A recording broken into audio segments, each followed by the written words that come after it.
Right then, this is my Morris Traveller.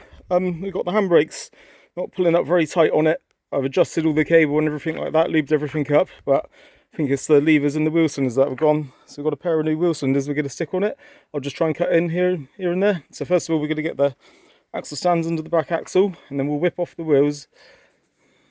Right then, so first of all, we're going to take the wheel off. So you have to be very careful with these, you don't strip them.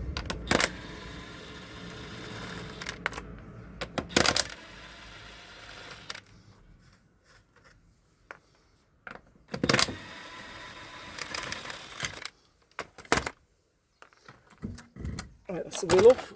I'll just slip it underneath the car. Guess the stands fell. So the next thing you've got to do is I'll spin this round. So you see the adjusters. Just there. And you take a flathead screwdriver, pop it into the adjuster. That's it. Then you just turn it to slacken it off. Now so you can remove the drum. So we'll take off the two screws now.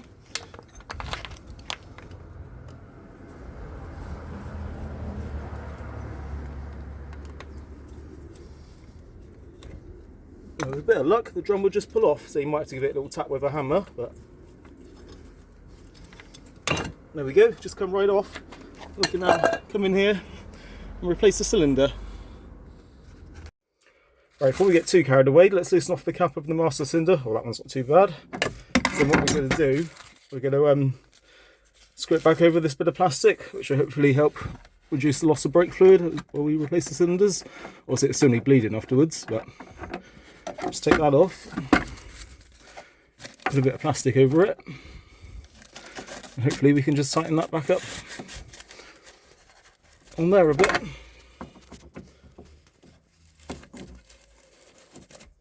It's a bit easier with two hands. There we go, there's that nipped up hand tight. Now we can move on to the cylinder now. So obviously we've got the brake pipe here to undo. And also we've got the handbrake cable. So this was a real fight getting out the split pin here. I did loosen it off the other day, so we should be able to pull it out. And obviously we've got to undo this pipe and this banjo bolt, and then hopefully we can slide the cylinder out.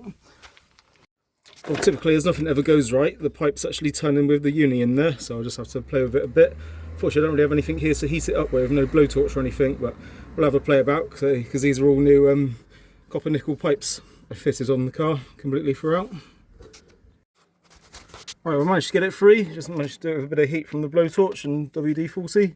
Now I've got it free. I have got some line wrenches, but I never seem to use them. But yeah, so hopefully now we can get this the rest of the way off. And we can look at how we remove the cylinder then. Right, I've just slackened off the bleed nipples to make sure it will come undone. We just need to undo the bolt now, holding the banjo bolt on. See, there's going to be two copper washers in here, so have to be careful not to lose them.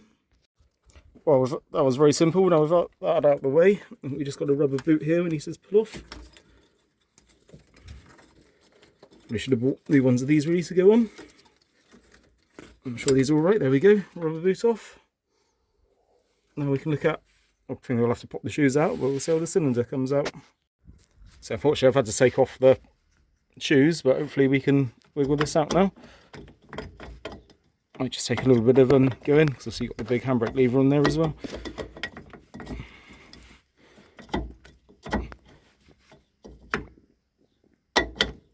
Might have to do it off camera. Oh, that was actually fairly simple. So if you look at it, on the bottom there it slots in. So obviously you have to knock the top down, pull it out, and then it just comes up and out like that. And so this here now, I just need to make sure it's all nice and clean up.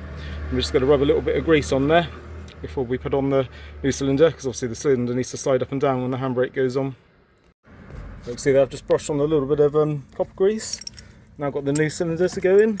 Hopefully it will just pop in by hand, but it might not. Again, I think I'm going to need both hands, but so that will just wiggle in there. There you go, you get to the point where you can't push anymore, and then just give it a little tap with a hammer, and it seems to pop in there. Let's say because we've greased that there, it's going to slide up and down really nicely. So now we can get the boundary bolt back on. Ideally you want to put new copper washers on, but I don't have any. I will just give them a quick clean up.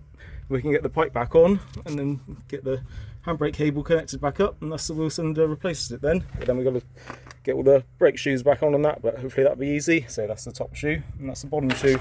So the bottom shoe's got the little notch in it there where the adjuster goes in. As you can see, I've got the rubber boot back on there, just tightening up the banjo. Obviously you want the nipple to be pointing upwards as you tighten it up. So that's the wheel cylinder fitted then. Obviously got to check for leaks, pipe tightened up, and we've got to bleed it. So I'm just going to put the shoes back on now. I just dabbed a little bit of grease there and there with the shoe rubs on. So shoes on went in really easily actually, because obviously you've got the big adjuster. You don't have to put tension on the springs until the adjuster goes in, so it will slid in really nicely. So obviously you've got to get the drum back on now and adjust the brakes up. Right, so we've adjusted these and tightened them to the tight, so you can't turn the drum. Is that there now? We can't turn the drum. Oh no, we can turn the drum. It needs to tighten a little bit more. Oh, lost the position now. There it is.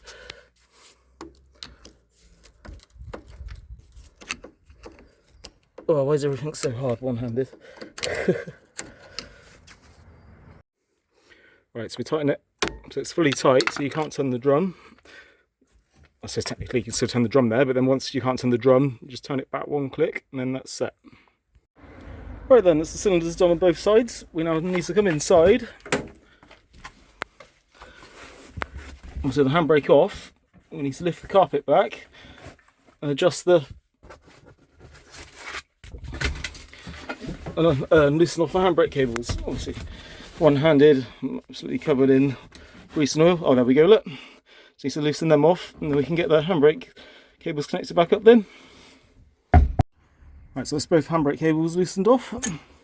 So you see now we can pull the cables down and get them on the pins. It's still a bit tight.